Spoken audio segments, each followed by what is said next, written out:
It's all good, man. Hey, it's all good, man.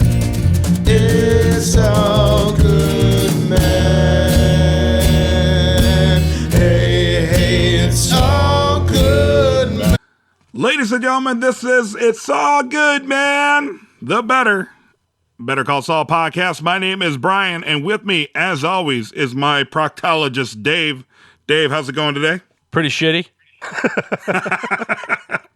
I lost my notebook because it's like proctology and then it's like a play on words, and that's why it's funny. In the industry we call that a pun. Yes. Indeed. No, but I wasn't lying. We're getting ready to do this, and we mentioned before we have advanced screenings of the episodes. Mm-hmm. And I lost my notes for this episode, and we have exceeded our maximum views of the pre-screens for this episode.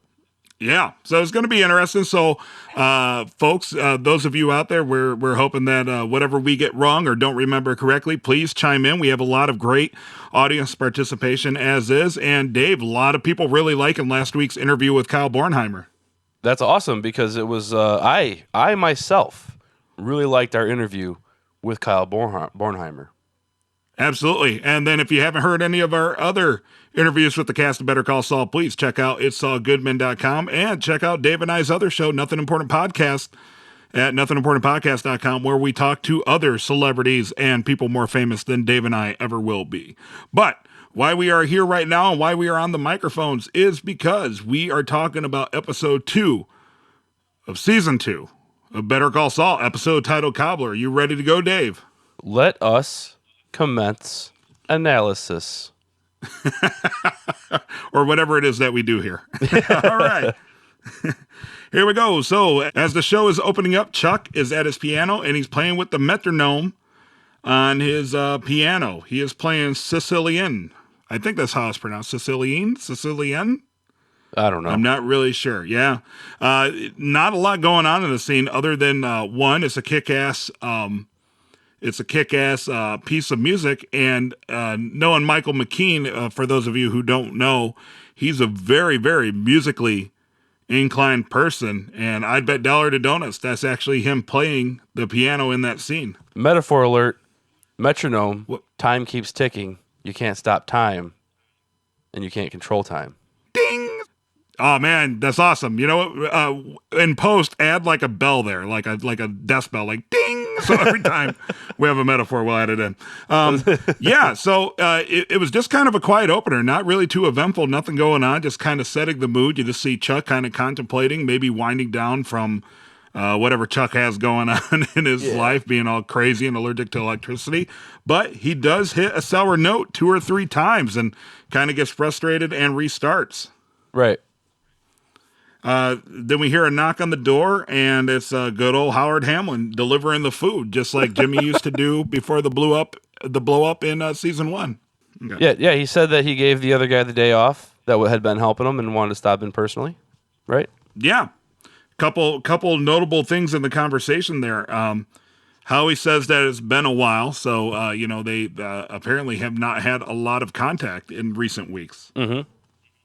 And what I thought was weird, too, is how he asked Chuck. He says, "Oh, did I hear music?" And Chuck just kind of blows him off.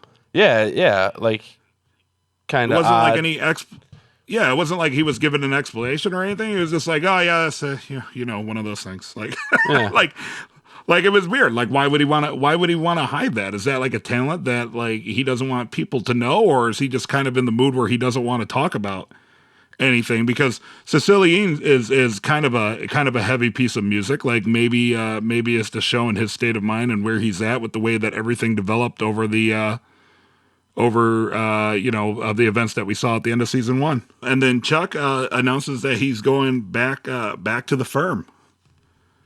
Yeah, he's going to put on the lined suit with the space blanket. Right. With the space blanket. And that's great. Howard is just kind of like, well, let me know when you're going to be there. And they kind of make small talk. And he says that Howard Davis and Maine is actually pulling their weight in the case. And this prompts Chuck to ask about Jimmy.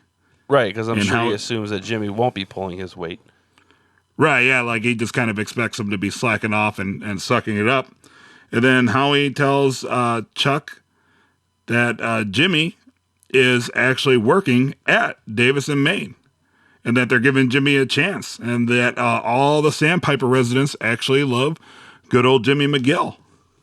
Did Chuck not know Jimmy was working in Davis and Maine before Howard told him? I don't think he knew that he was working at Davis and Maine. I think he, the way that it played out is, he said that Davis and Maine total as a company, they were pulling their weight on their end of the case. Chuck asked about Jimmy, and Howie tells Chuck that he actually works for Davis and Maine. So no, he must not have had any clue. Oh, okay. Yeah, and then because Chuck was kind of taken aback by that, and then Howie says, yeah, they're giving Jimmy a chance, and the Sandpiper residents really love Jimmy. But the thing is, Chuck asked if Davis and Maine is aware of Jimmy's background. So it's like he's like in a little bit of disbelief that somebody would actually hire his brother, because his brother isn't quite up to snuff in Chuck's eyes. Well, yeah, he's not a real lawyer. I mean, American Samoa, Right, yeah. And then it has like this weird moment where you can kind of see Chuck deep in thought, and he just kind of says good for Jimmy, but not like in a really enthusiastic or happy way, Right. and not really in a sarcastic way. It was kind of like a, I'll Like be a- damned kind of thing. like a contemplative way. Yeah, total. And Howard is just like, that's why I call him Charlie Hustle. But what I got about that is, the way that things ended with the first season, and like just from this little scene, a lot of people have made the prediction that there's going to be some sort of conflict between Chuck and Jimmy. And now not only, now Jimmy is kind of making him look like a fool, because everything's out in the open of what Chuck has been doing to him and sabotaging his career. And now Jimmy is succeeding in spite of Chuck, kind of making Chuck look like a chump. Maybe Chuck doesn't know what he's talking about if he didn't see any future for Jimmy. And now all of a sudden he's like being awesome at this case for Davis and Maine. Well, sometimes the best revenge is living well. Yeah. You don't need to like say what you're doing, just go and do it and let other people notice, and then the truth comes out. Right. Absolutely. So then we kind of see like, that look on Chuck's face, and he just kind of sits back at the table, discombobulated, and starts playing the piano again, but this time the metronome stops. And he's way off. And yeah. Yeah. And then we have the opening, the white Cadillac with the lawyer up license plate. Now, we talked about that. Didn't that happen in episode 2 of the first season as well? Yeah, I actually went and verified, and so far both episodes have matched up their intros season to season respectively. Yeah. Oh, God. Okay. So then I'm sure somebody out there can make a pretty good prediction of what episode 3's opener is going to be. Yeah, I'm going to go ahead and say right now it's the cigarette ash in the, I think it's a justice scale. Oh, yeah. Okay. Well, Which we'll is a find metaphor out, in itself, people. Ding! we'll find out in 7 short days. Then commercial break, and then we're at the boardroom, and it looks like Kim is the first to arrive, and she moves her assigned seat right next to Jimmy so they can sit together. How sweet. So high school. So high school, That's right? so Like, fresh relationship, right? And then it cuts to where everybody is actually in the boardroom, and they start playing footsies underneath the table. Affection. It's nice. Look at that. Snuggling while they read the case details. And no one's the wiser. Yep. So, it's just setting up their relationship going forward, because the relationship has kind of turned the corner, right? Like they went from like kind of flirty and close to now like they're like an actual item, like between, or at least in their mind, there's something. The will they or won't they definitely is leaning towards the they have. Right. Absolutely. They're definitely, there's something. Yes. Like maybe not like out in the open dating, but they are something. I found that significant. The whole thing about her coming into the room and rearranging the seats is very significant to me, because you didn't know really what was going on last episode. Like now it confirms. Right, yeah, she's into this too as much as he is. Right. Yep. Okay. Good point. So then it cuts to them outside. They're sharing a cigarette, as they're wont to do. And then they kind of start discussing kind of where they're at and like living arrangements, which was kind of moving quickly, right? They talk about buying a grill and barbecuing every night. And I guess Davis and Mean is their office is out in Santa Fe, New Mexico. Right. Yeah, So and it has that whole the whole thing where it's like you start off joking about it, and then somebody drops the we, and then you kind of realize that somebody in the situation is starting to take it pretty seriously, and the tone gets a little more serious about it. Mm-hmm. Isn't Yeah. that what happened? Like she's the one that initiated, and then we could do this. Right, yeah, they could barbecue every night, and they were talking about where would he live then, because if she's stationed in Albuquerque and he's out in Santa Fe, he says, I don't know, I could probably buy a house in Corrales. And then they start talking about having horses, and he talks about how he doesn't like horses. They're too expensive because of the oats and the horseshoes. He's just not a fan of horses. So I think it's all the poop personally, but what's that? I think it's all the poop personally. Oh yeah, without a doubt, that's that's an implied part of that. I think he also talks about some of the benefits that he has too, such as like a company car. She kind of seemed a little bit jealous of the company car. She was like, "Wow, that's a good perk." I want to apologize for my inadvertent spoiler last week. I let something slip, and then Brian actually went and fixed it about 4 hours after upload. So if you're one of the first uploaders, I'm sorry. Yeah, a small apology from us. What happened was Dave and I, we saw the episodes long enough ago that they kind of ran together a little bit for us before we could rewatch them. And so if you were like the first few thousand people to listen to our podcast last week, you heard about Jimmy getting, you heard about 30 seconds of Jimmy getting his new car. So then I had to pull it down and I had to edit it at 4:00 in the morning and re-upload it. So if any of you were affected by that, we completely apologize. That's right. My bad. Yeah. So this next part of the conversation is not deja vu. So then we see Jimmy heading to the salon to get his company car, which is getting dropped off. And what is happening to his esteem, Dave? They are towing away his esteem. He is giving it up for Flash. Ding. which was a better joke last week when we put it on the podcast and we weren't supposed to. Exactly.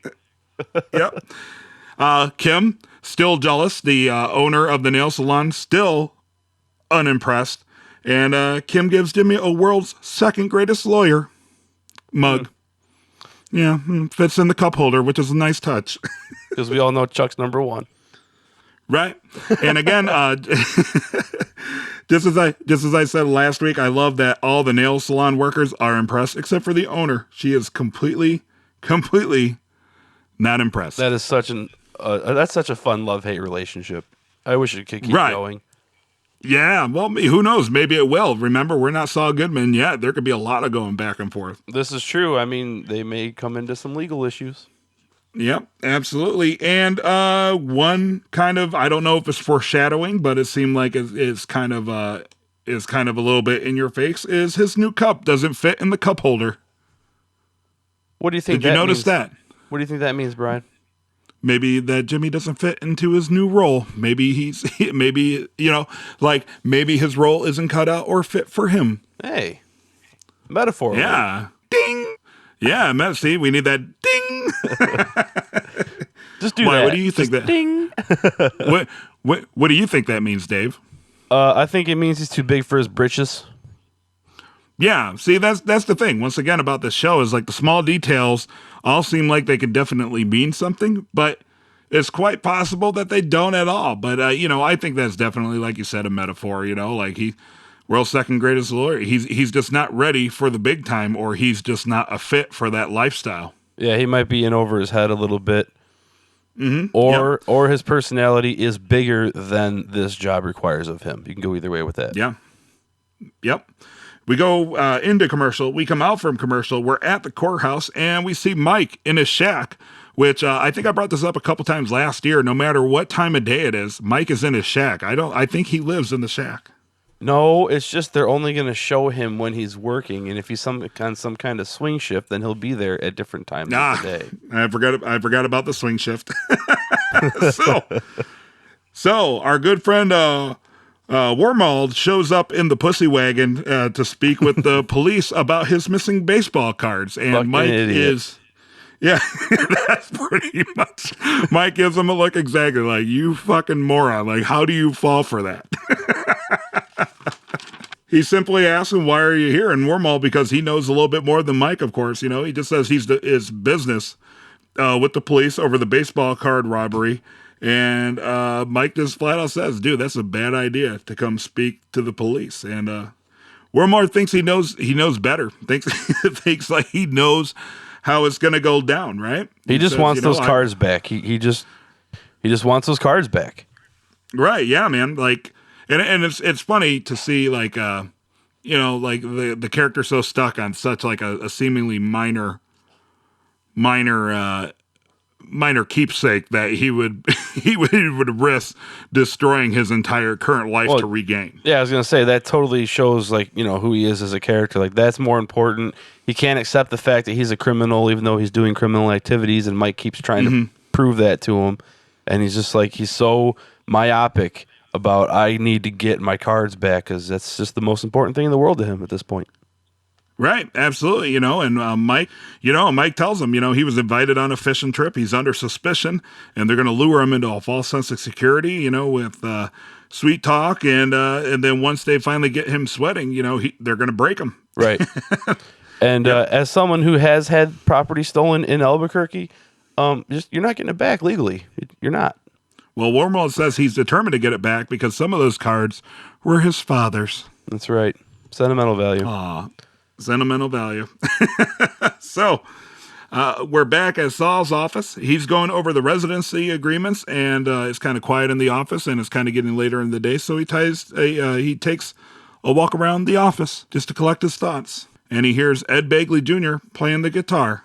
Yeah, he gets a little curious about what kind of fancy place is this. You got some live music going on, but no, it's the boss.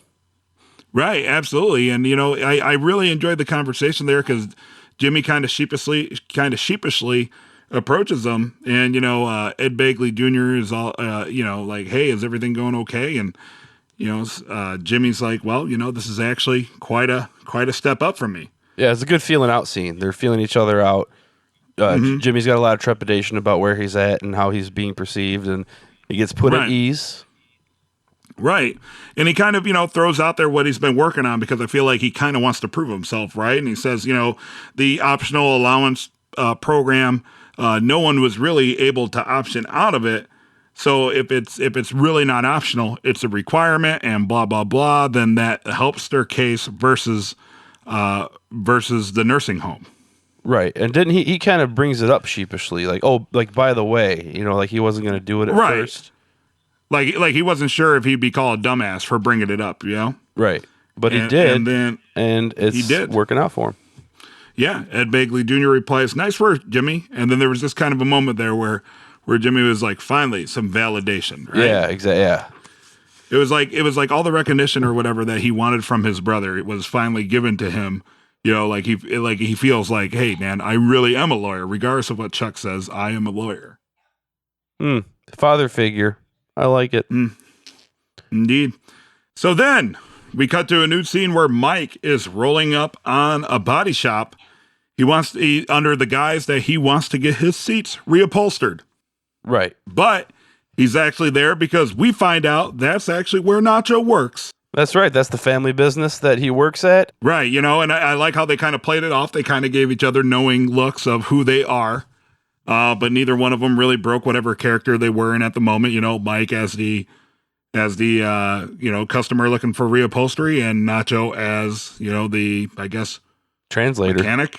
Yeah, he's translating for his dad. Yeah, totally. And they keep kind of like mildly shit talking Mike's car. It's too old. It's not worth it. And it was kind of funny to me. I saw it as it was kind of Mike being a little bit humorous and, from Mike's character to Nacho's character being a little obnoxious when they're talking about upholstery. And he's just like, no, I want alligator. Like, dude, your car is way too old. And he's like, there's a lot of sentimental value. I think I want an alligator in this. It's called class, Dave. It's called class. Mike is nothing but class. Because they've already established how flashy of a personality he has. Right. And, the Nacho's father heads in to get a quote. And then they have their little discussion. And what I loved about that is Nacho is just right off the bat, okay, how'd you find me? And Mike gives him this look like, dude, are you fucking serious? Yeah, like I'm Mike Ehrmantraut, dude. Like he doesn't even scoff. Like he's not even like, psh. Like he just kind of like looks away as if there's like a crowd of people like, dude, is this motherfucker serious?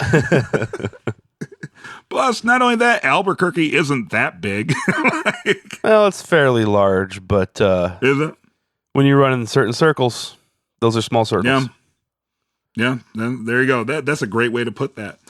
You know, Mike lets Nacho know that Wormhole calls the cops because that little stunt that he pulled breaking into his house, stealing the drugs, and then, you know, just kind of to prove a point and be an asshole, you know, he took the baseball cards as well. I don't think he took the drugs. I think he took the drugs? I think he was looking for the drugs and took the baseball cards to get something of value, and you know the cash that's missing also. Uh-huh. I think the baseboard thing, it was empty, but that's just the storage area.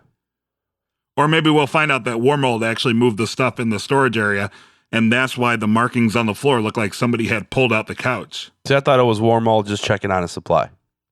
Yeah, well, yeah, we're kind of saying the same thing. Yeah. So either way, But Mike- I don't believe that Nacho took the drugs. I don't think that anything has alluded to that, and I think he actually took the cards because the drugs weren't there. gotcha. Yeah, just kind of and cash. I mean, Yeah, and maybe cash. he really did take cash because otherwise, why would Wormald even say that? Yeah, that's true. Yes. Yeah. So, you know, Mike calls it a carrot and stick situation. And Nacho takes that as Mike's actually threatening his family. And he says, if that's your stick and carrot, you better come with a bigger stick, dude. But Mike, reassures him like, no, I'm not here to threaten your family, but we have a mutual, we both know somebody and who's not going to be happy about your side trade, Tuco. And he definitely doesn't want to find out about it. So then Mike, offers him a deal. You get the cards back for Wormald. You're going to make $10,000 in cash plus roughly about $60,000. Yeah, that he offers him a genetically modified California grown super carrot. Yeah. And you know what? When he said and he can net roughly $60,000, I had no idea that they were actually talking about the pussy wagon. Oh yeah, because that was totally like one of those aha, that's what he meant. Yes. Yeah, see, I didn't catch on that because I guess either A, I have no concept of what those things really cost, or B, in real life, I'm so unimpressed by people who own Hummers that I can't fathom that somebody would pay $60,000 towards it. Right. Yeah. But that's totally it. So then Ernesto shows up at Chuck's house to grab him and take him back to the law office, and we once again see Chuck's foil lined coat. Yep, a couple hours notice, get everybody get rid of their cell phones and turn the lights off and whatnot, and Chuck's back in business. Yep. But that was just a quick little scene to kind of set up the simultaneous timeline. At the same time, Wormald is lecturing Nacho to care for the pussy wagon, and that's when we actually figure out that what Mike meant is that he's going to give the car to Nacho to chop up and sell for parts, scrap out. Yeah, that's right. Get that freaking gaudy attention hog off the streets. Yeah, and it's so great because Wormald's acting like it's like the greatest vehicle ever, and Nacho says it looks like a school bus for 60-year-old pimps. That was so awesome. He's like, you think I'd be caught dead in that thing? He starts shit talking him, and just Mike, he's just kind of over it, diffuses it, and he's just kind of like, come on, can we get this show on the road? It turns out, Nacho handed back over the cards, and man, Wormald is quick at searching through thousands of baseball cards. Well, he knows exactly where the high value ones are. They're all in top I guess loaders. it just seemed like such a weird, it just seemed awkward to me that he was like, oh, where's this card? Flip. Oh yeah, whew, there it is. Well, when you have a detailed manifest. Yeah, I guess that could be a testament to his detailed nature. But Yeah, I mean, obviously, he counted the money every time. He noticed it was 20 short on the first transaction. And there's one thing these neurotic type people have: it's attention to detail about things they care about, for sure.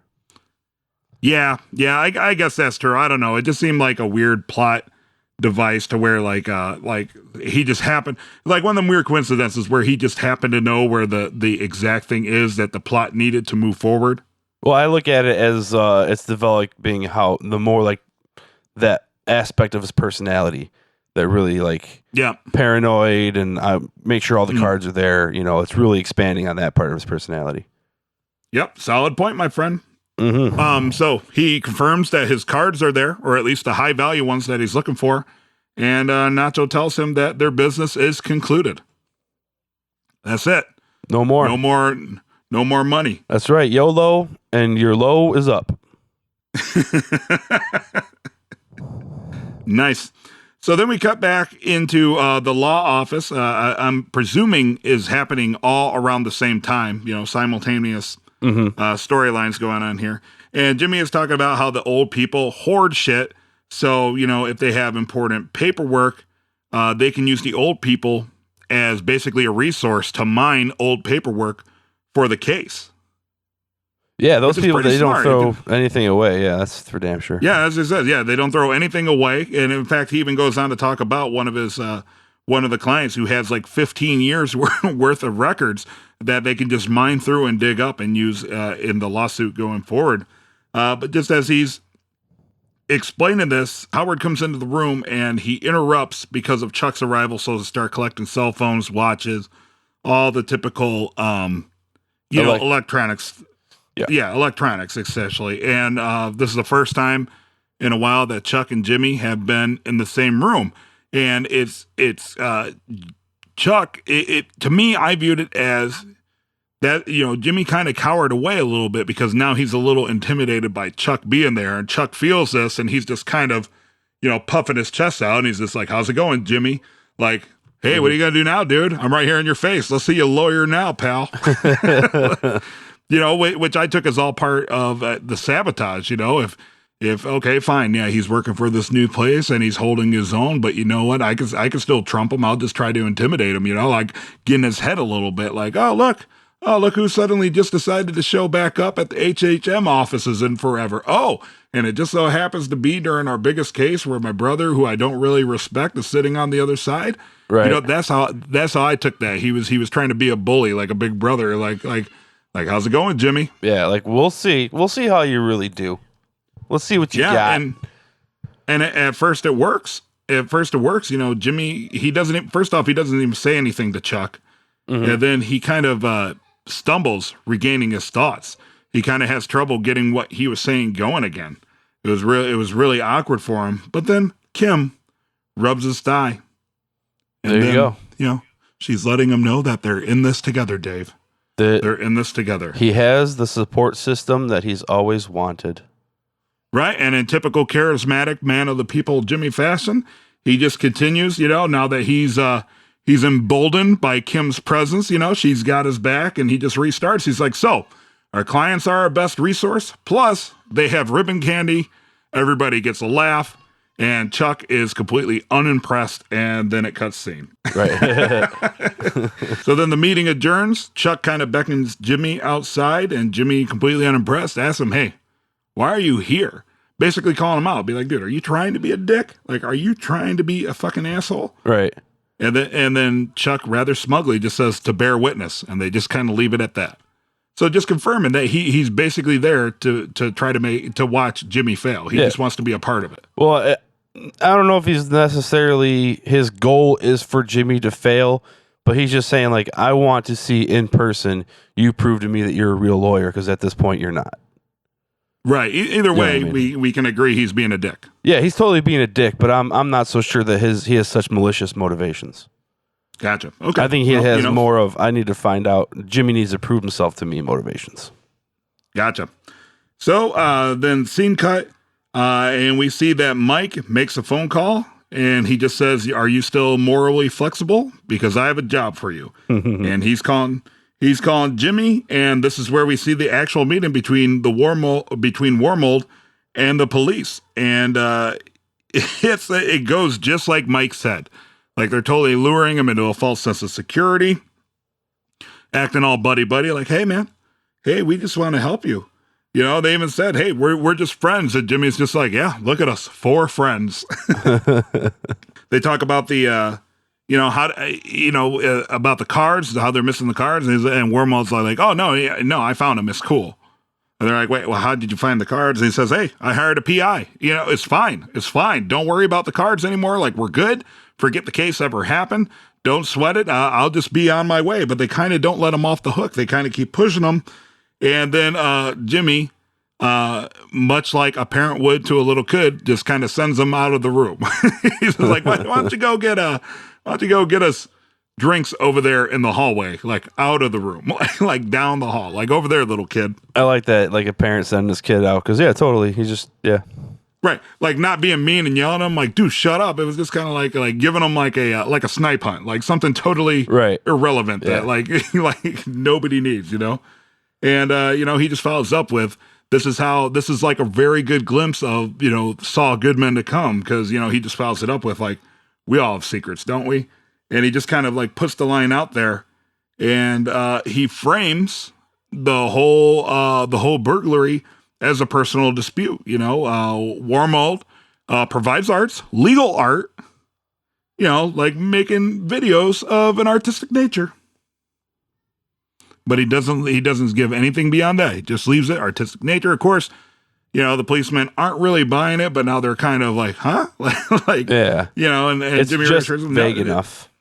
Right, yeah, like, no, I mean, it's not prostitution, you know, it was a lover's spat, you know, all they took was videos and cards, and Wormold he's choosing not to press charges.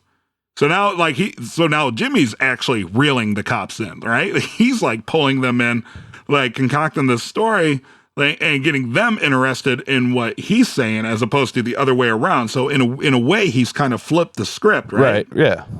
So now the police want to know, like, well, then, gotta ask, what's on the videos? And he's like, well, you know, it's not porn. It is fetish videos. It features a fully clothed man, totally legal. You know, one, you know, squat cobbler. And what I love about that is the police like kind of taken aback and they're confused, and one of them's like, a squat cobbler. And he's like, you know what that is. like they should just know. You know, the Dutch apple ass, the Hoboken squat cobble. The Chicago sunroof. Right. I just love the whole, like, what is that? He's like, you know what that is. like don't insult my intelligence by asking me to explain something so obvious. Right. Which doesn't even exist. Right, as he just sits there and keeps going on with ridiculous names, you know, he's just like, he explains that it's a man sits on a pie, wiggling around, and Wormold provides what they call a crybaby squat, where he cries while squatting. And the police are starting to buy it because he's like, you got to be shitting me. And he's just like, yeah, like I'd make that up. So, you know, Jimmy's kind of got him off the hook, but presumably they asked to see the video because the next time he speaks to Wormold, he says, hey, man, everything is taken care of. Everything is taken care of. There's just one tiny hanging Chad, which really dates this episode. Dave, are you familiar with what a hanging Chad is? The hanging Chad is related to the 2000 election. That's correct. Yeah, when Bush and Gore, when they had to recount all the votes for the presidential election, a lot of times they weren't sure if a vote counted if there was a hanging Chad. A hanging Chad is the little hole punch, like when you punch a piece of paper, it's that little hole punch, and if it's still stuck, it's a hanging Chad. So very, very timely reference. It's no Corky Romano, but it's still a pretty good one. So, as we close out the episode, Jimmy and Kim are eating pies at her place, you know, and he's telling this story. They're probably eating cobbler. Yeah, that's true, I guess. Kim is super impressed by Jimmy's creativity until she finds out, you know, like, I never in a million years would I ever thought of that. And he mentions that they had to make a video because he says, you should see the video. Right. You know, like he was, you know, I forget what actress he compared him to, but he's like, you know, you know, and on the surface, he's nothing to look at, but you know, you stick him in a pie, and once the waterworks start going, he's like an amazing master of this craft. Right. And then Kim is quite taken aback And, she's like, you fabricated evidence. And now Jimmy is trying to deny that he did something that is obvious that he did. He's like, no, I didn't fabricate evidence. I just made a video. She's like, dude, you just falsified evidence to exonerate a client. You could lose your bar. And she's pissed. Right, because he doesn't think of those things when he gets into that mentality because he's just having fun. Right. And, but no, that's completely and utterly illegal. Right. And then, she's like, dude, and just, I took it as like, just by me knowing you, like that could get me in some shit because, you're making up evidence. And she's pissed that he would take such a career risk. And he counters with, like you didn't have such a problem with this kind of thing when we were screwing Ken the douchebag. Right. Yeah. But she says, no, that's different. That's not the point. And then he just had, what is the point? Like, then what is the point of all this? Yeah, I think this is where you're starting to see that they draw their lines in different areas. Mm-hmm. And, it's Jimmy has a much harder time separating those types of activities, between, law and personal life.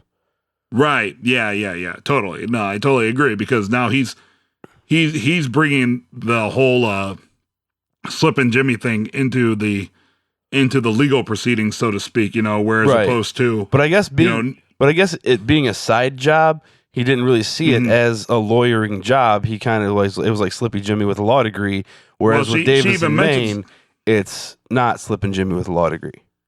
Right. And she even brought that up. Like, well, what if Davis and Maine found that you were taking like off the books work? Right.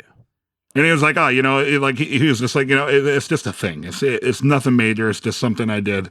Don't worry. It's all taken care of. But she's genuinely upset about that. And, she just says, I can't ever hear of it ever again. Like, meaning I can't hear of you fabricating evidence or like these kind of super shady practices of yours ever again as the camera pans out on them eating pie.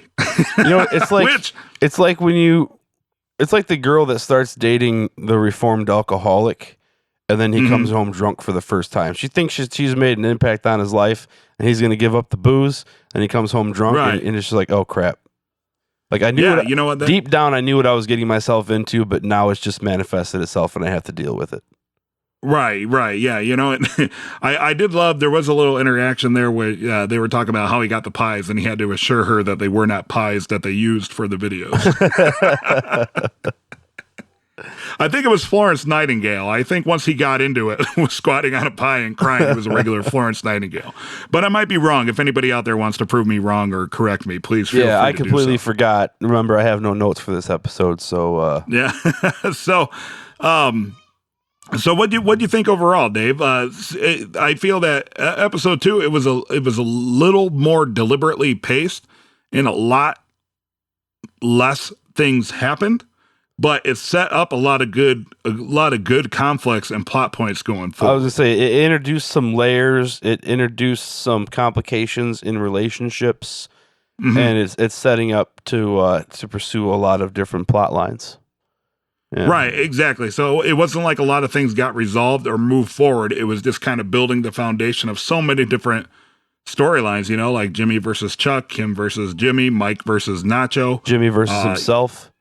Jimmy versus himself, Well, it's the whole show. The whole show is Jimmy McGill versus himself. Yeah, that's true.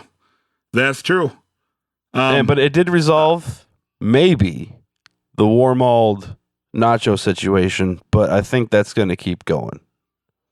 You think Wormhole's going to come back? I think so. I'm not really positive on how I feel about that at this juncture, but it seems to be something that can come back around. Gotcha. Okay, well, what do you think, guys? What do you think out there? As the time this is going live, you have just finished watching Better Call Saul, episode 2 of season 2, titled Cobbler.